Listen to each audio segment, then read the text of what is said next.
It's Thursday morning. It's 9 a.m.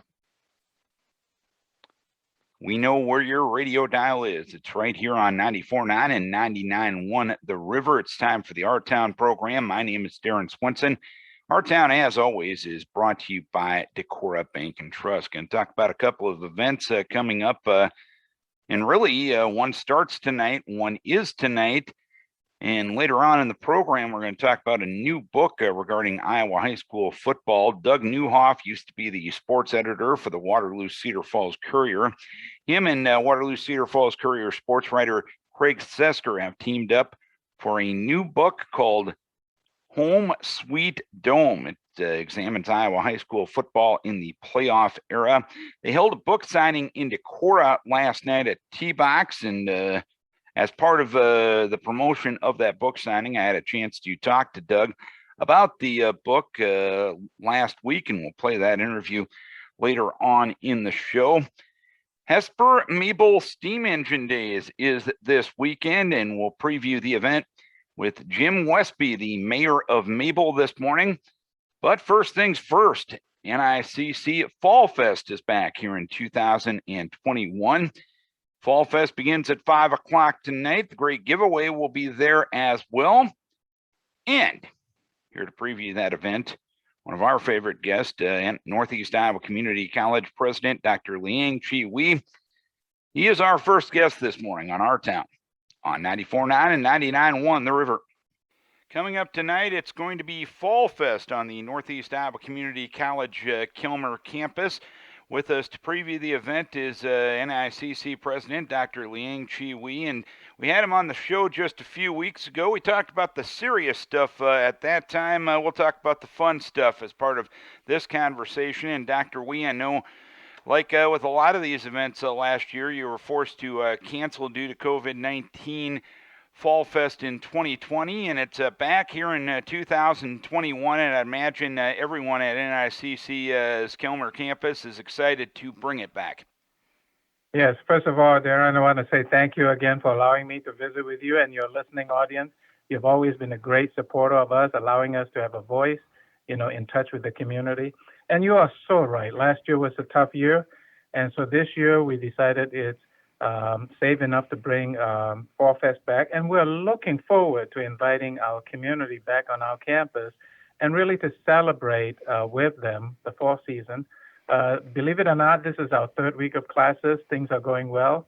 So really, it's a good evening to really bring the community together, bring our student and faculty and staff together, and let's celebrate as a community. And I know you started this event a few years back. What's the overall goal of having this event on campus tonight? Well, the goal is really for us to give back to the community. As you know, community is a very important word in our name.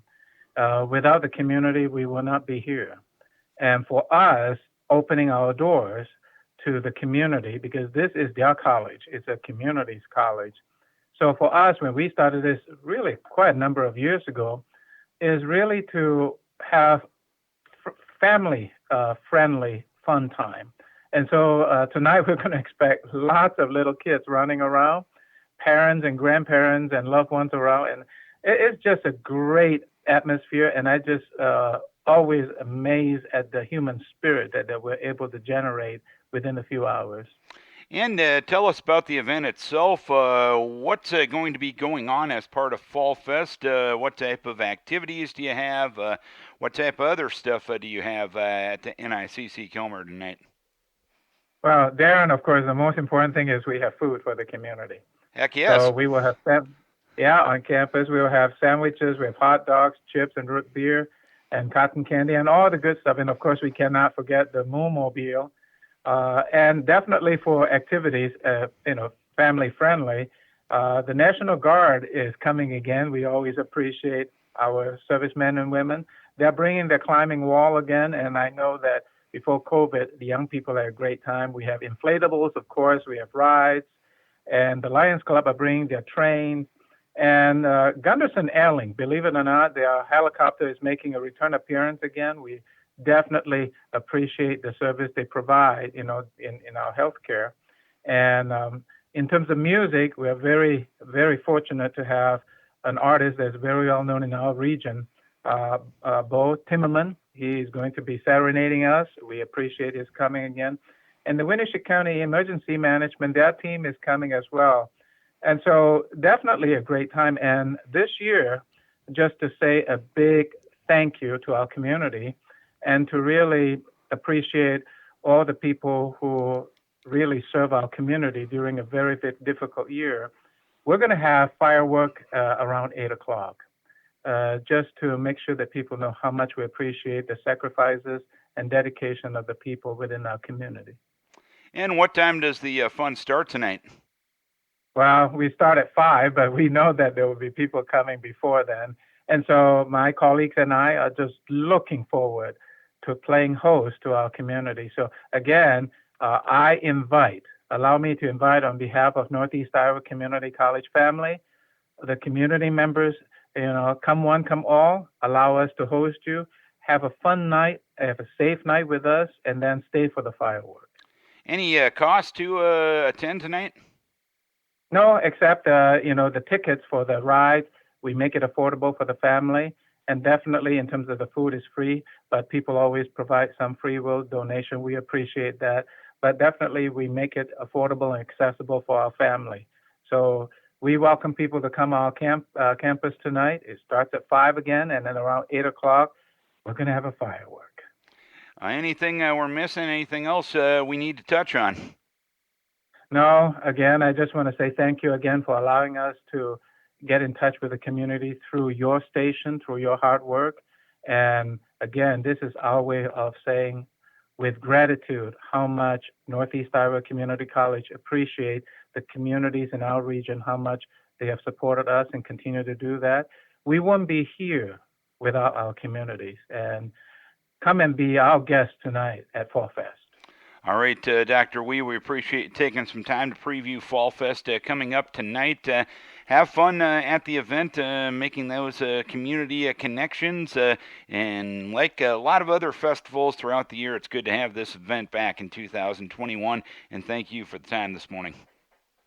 Well, thank you very much, Darren, and you have a great day. NICC President Dr. Liang Chee Fall Fest starts at 5 o'clock tonight at the NICC Kilmer campus. Coming up this weekend in Hesper-Mabel, it's Hesper-Mabel Steam Engine Days, and here to preview the event, the mayor of Mabel, Jim Westby. And Jim, after not being able to have the event full bore last year, it's got to be good. Got to be a good feeling to really have the chaos of planning everything and making sure it's a full blown event once again this year, I'd imagine.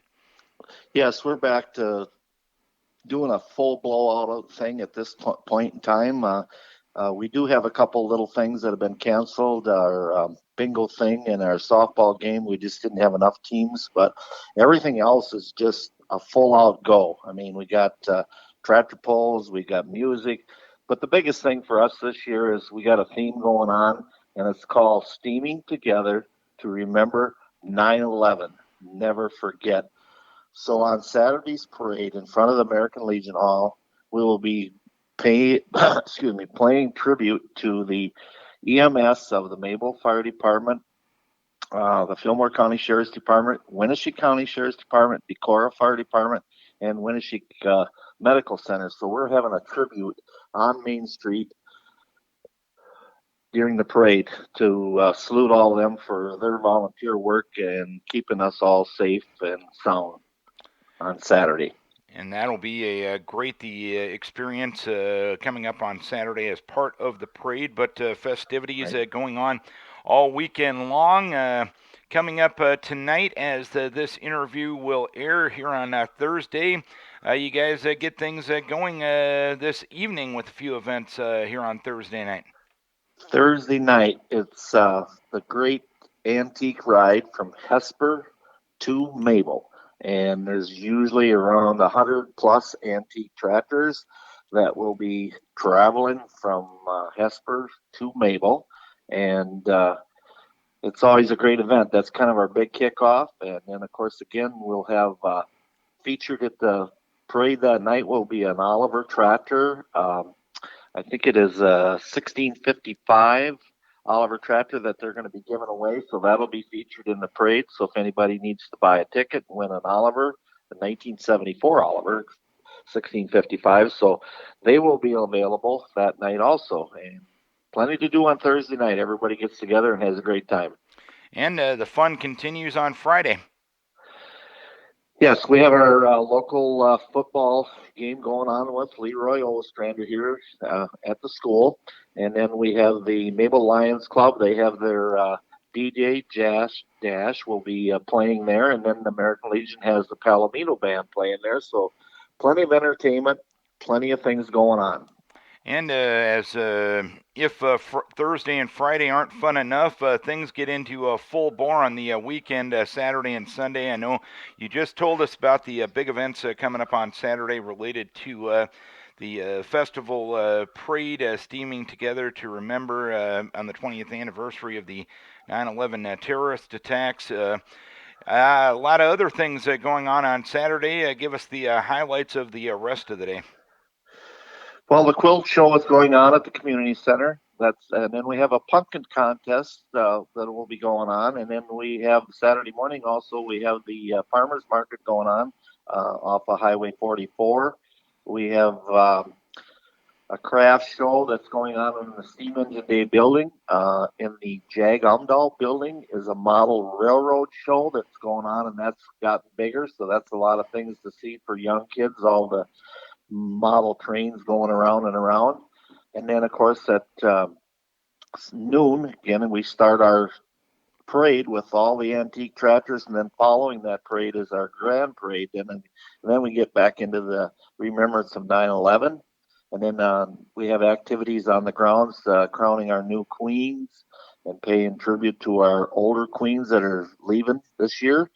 And we have a beanbag tournament starting on Main Street at 3:30, and then we have bounce houses and all kinds of things for kids to do on the ground.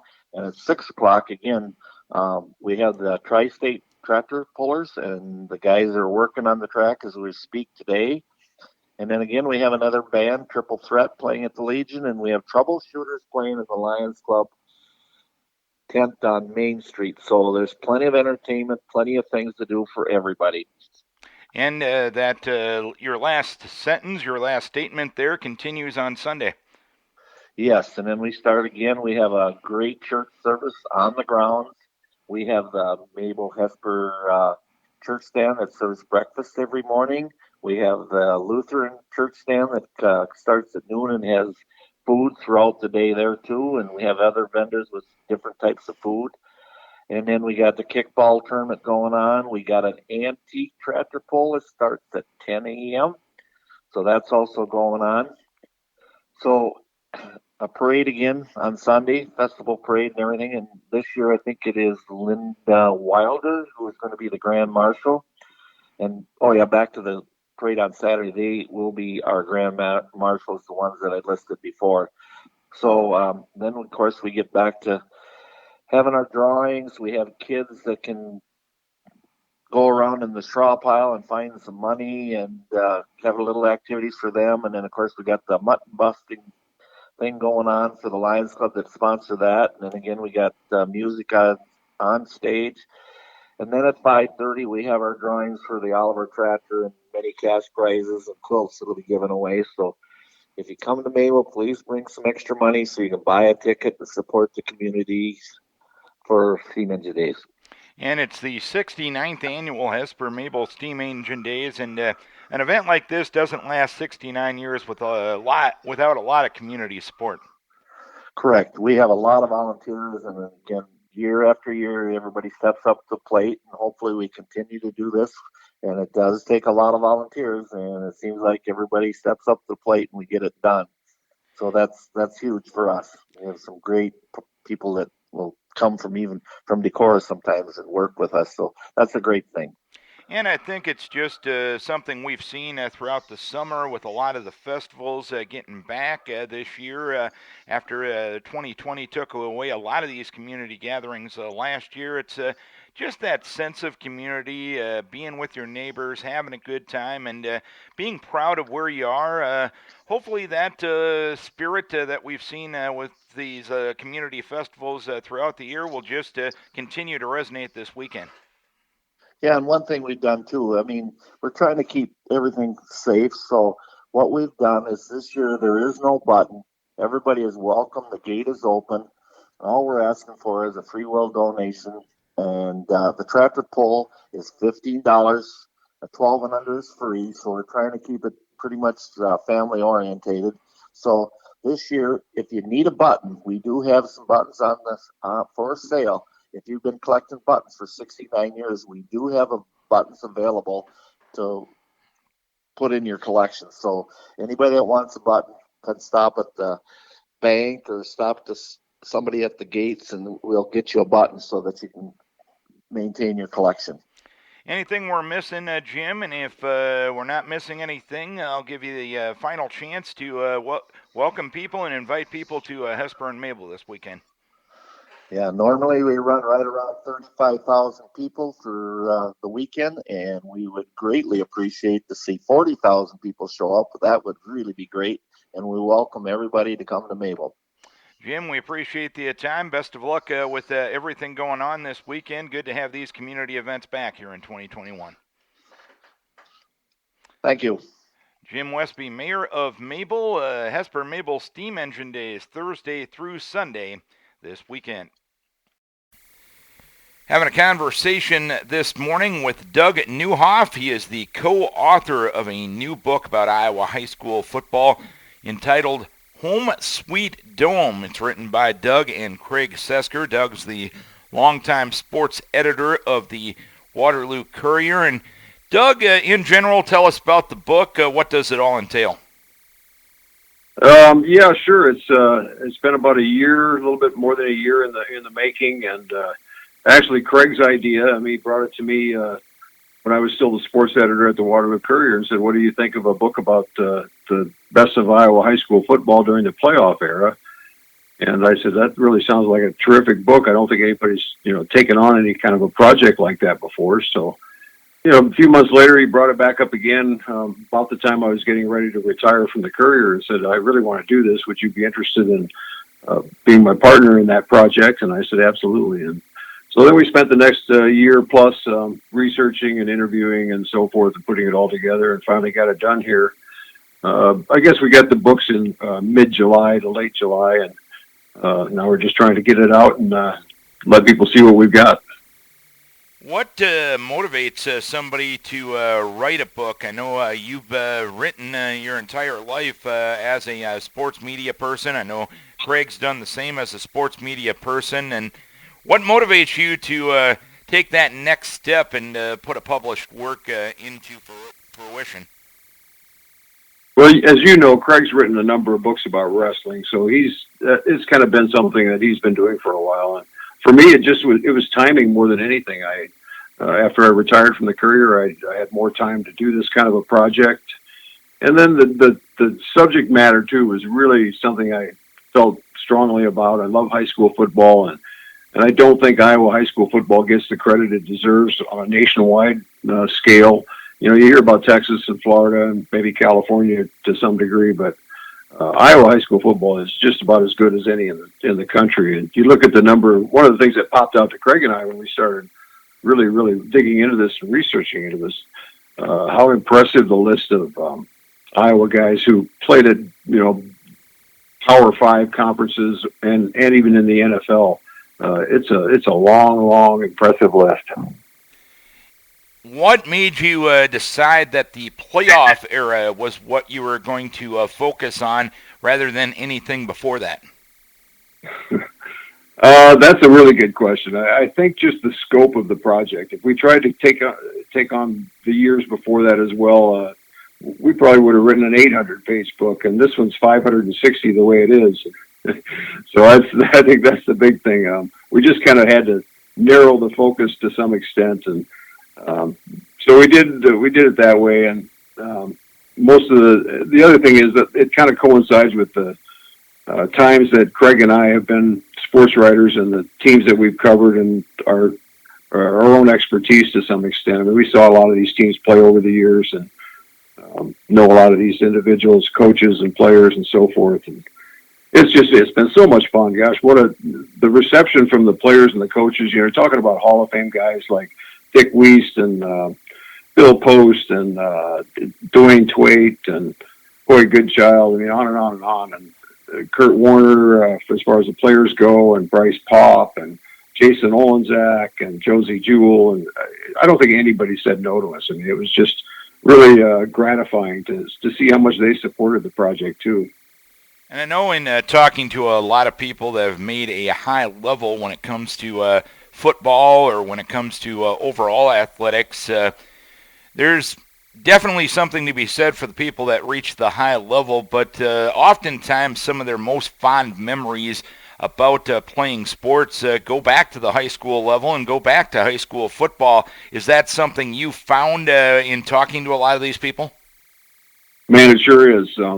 You probably played some high school football yourself, so those days were special to all of these guys, and they'll tell you that, you know, I think Aaron Cameron might have made the comment that he couldn't remember what his wife told him to get at the store yesterday, but he knows what play they ran on 3rd and goal from the 2 in a playoff game in the Unidome in, you know, 1978 or whatever the case may be. But it's a special time in all their lives, and they'll tell you too that, and it comes out over and over again in the book, but the trials and tribulations they went through in high school football and the whole journey just to help shape who they became so much, and the influence that coaches like Dick Wiest and Bill Post had on these guys too, lasted a lifetime. It helped build their character. And I know you had a lot of background knowledge, as did Craig, about the eras that you're focusing on in this book. And I'll let you answer this as carefully as you can, because obviously folks want to read the book and everything like that. But did you find out something surprising that you didn't know about a story or two about some of the teams and the players that you covered while doing your research and putting this book together? Man, to be honest, I think every chapter revealed something that I didn't know about a specific team or player or program. And one that comes to mind, and for no particular reason, but it's just a great story. West Bend Mallard played on a field that was basically a former junkyard for farm equipment. That was a good one. And Sigourney Keota had a kid named John McLaughlin who got seriously burned in a team bonfire, like on a Friday night before a game. Wasn't expected to return that season. An aerosol can exploded in the fire. That's what caused the accident. So he had some major damage to his leg. But he comes back on the night before the playoffs are supposed to begin and pulls his truck into the parking lot at the high school, gets out of the truck, comes trotting across the parking lot in pads, and the whole team stands up and starts chanting the Rudy chant and give him a standing ovation. He goes on to have a great playoffs, and there's a lot more to that story about what happens to John after high school football too that's really, really compelling and kind of heartwarming at the same time. So that was another one that really jumped out. And like I said, there's just so many. I mean, Bryce Popp was at a little bitty school called Scranton over there in western Iowa, and him and his coach actually had to build their own weightlifting equipment because they didn't have much for facilities over there. So those kind of things they're just great stories. And going back a couple of questions, in your mind, what makes Iowa football and Iowa high school football so underrated based on the number of guys that have reached the pinnacle of this sport? I think it really speaks to just the work ethic that we have here in Iowa, the quality of individuals we have, and the nuclear family. I just think there's so much family support. One thing you'll notice, and you see it in the Decorah program as well as so many others, but it's a family thing, and you might have 3 or 4 brothers and 4 or 5 cousins all from the same family that kind of carry the torch from one generation to the next in these high school programs, and it just builds on itself. And for those interested in purchasing the book, how do they do so? You can find it online at www.domeplayoffs.com. Or the other way to purchase the book is to send a check for $35, which includes shipping, to Home Sweet Dome at 5407 Glacier Drive in Cedar Falls, and that's 50613. And I understand a portion of the proceeds from the book going to a pretty good cause as well. They are. We're really proud about that. And Craig and I talked about it. We wanted to find the appropriate charity to contribute some of the proceeds to. So we chose the Ed Thomas Family Foundation as our first one. And proud to say we sent them one check already. And if we can sell another 200-300 books here, we'll send them another one. Anything we're missing, Doug? Anything else you want to pass on?